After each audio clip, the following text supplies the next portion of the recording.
Because one of the problems of being an investor is, let's face it, it's not a job.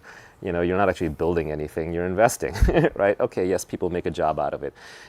But it's not necessarily something you can sit there and take credit for. It's not something you can necessarily be proud of.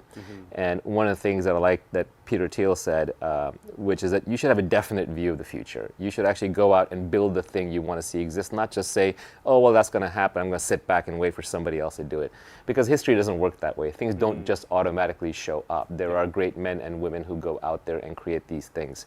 And so try to be one of those people who creates these things. And if you're going to be an investor, at least bet on things that you think may not exist without you betting on them. So you say, okay, well, I did the homework on this very difficult technology project, and because it's got nuclear fusion, or it's got glucose monitoring, or it's got even very difficult software like AI is a good example, I made a bet here. I did the homework and I made a bet that no one else was going to make. And if it weren't for me, at least in some small part, this thing would either not exist or it would come to market later.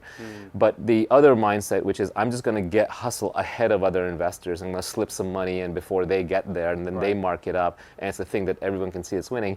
Maybe you'll make money, sure, but it's a very unfulfilling life. And I would argue long term you will not make the most money, because the greatest winners of the last few decades have been unexpected winners. They've been companies like Tesla and SpaceX and OpenAI, and Apple Computer. These were companies that were written off. They were essentially written off because it was believed that their dream was impossible and too expensive.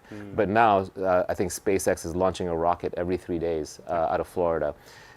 Tesla, obviously Teslas are crushing every other electric car out there and are basically the gold standard for not just the best electric car, but also the best self-driving vehicle. So when you see these impossible dreams come true, not only is it the most fulfilling thing, it's also where you make the most money.